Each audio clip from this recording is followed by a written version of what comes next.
This man just received 5 years in prison for burning down a YouTuber's house. Sounds pretty straightforward, right? But when you dive into it, well, you realize the story is one that doesn't quite add up. A man responsible for the arson, Tauese Jr. The rest of the name, honestly, I can't pronounce. Not exactly a common name, as you see on the screen. This guy burned down the home of an Australian YouTuber named Jordan Shanks, aka Friendly Jordies, in 2022. Hired muscle who firebombed the YouTuber Jordan Shanks' Bondi home in 2022 has been handed 5 years in prison. The judge ruled the arson was a semi-professional attack on a journalist. But one problem is that no one seems to know who hired him or why he did it in the first place. The judge called it a semi-professional attack on a journalist. It almost sounds like setting someone's house on fire in Australia is kind of no big deal. Honestly, I gotta say I'm pretty shocked in the whole outcome of this. 5 years for something as extreme as arson. I mean, if you knew that no one was in the home, that might be a different story, but that seems incredibly low considering this guy tried to burn someone up in their home. Not at all to excuse Tauese Jr. He tried to kill someone.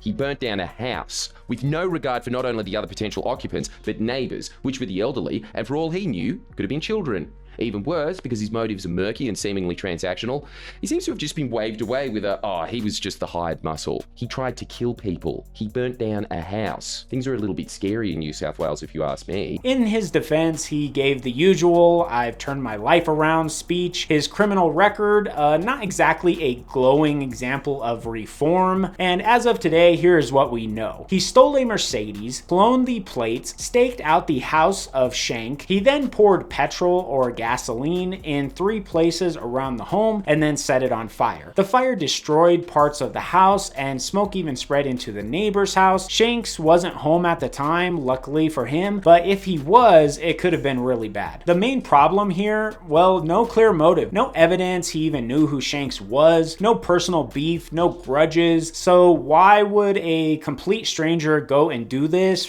Premeditated arson to a YouTuber's house then? To understand that, we need to know about Friendly Jordies, aka Jordan Shanks. Well, he's a political commentator, so that kind of gives you a sign. Comedian and investigative YouTuber. He's built a pretty loyal fan base and apparently and obviously enemies. I think the reason it took longer is because at some point they said, you ready for this?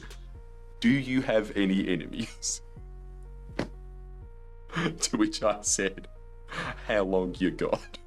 Shanks has had plenty of issues with what you might call powerful figures. A former deputy premier sued Shanks for defamation over a video. They settled in court. Shanks, though, never really backed down. His videos just kept coming. Shanks makes fun of politicians, their personal lives, and verbally attacks their lawyers in some cases, but his supporters see him as one of the few independent voices, someone willing to say what the mainstream media outlets actually won't. And well, now his house is burned down. Someone was clearly targeting Shanks, I believe. It gets stranger because Shanks himself believes the attack isn't just about one guy and a gas can, it's about the system that's more interested in silencing people than holding the powerful accountable. The police, according to Shanks, haven't really done much. They can't seem to figure out who ordered the hit on him. Meanwhile, they arrested Shanks' employee, Christo, over, well, really nothing, honestly. They even tried to charge Shanks with contempt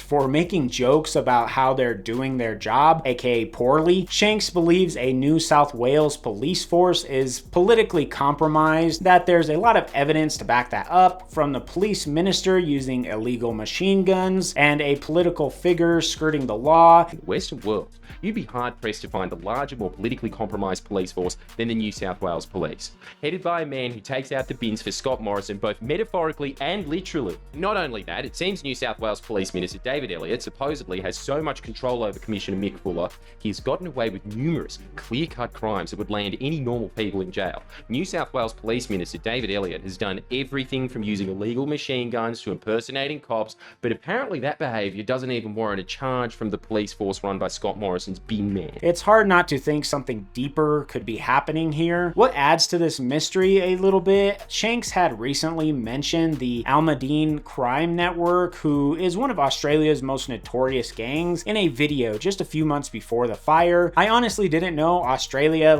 had gangs, but I guess they do. The media mentioned this in their reports. It was almost kind of like a hint to point to maybe that's who had done it. Shanks pointed out plenty of people talk about this crime syndicate in Australia, and that it doesn't really mean that they're burning down houses of people who mention them. There was some unsurprisingly cowardly and oblique hints of an answer in the ABC article about the conviction, an article which refers to me as an internet personality. Mr. Shanks, who uses the moniker Friendly Geordies online, had mentioned the Alameddine crime network in a video 2 months before his home was set alight. Just mention the Alameddines. A lot of people mention the Alameddines, Anton. The Alameddine crime network might be one of the most prolific gangs in this nation's history. They're nightly news. Some people bank their entire journalistic careers on talking about the Alameddines.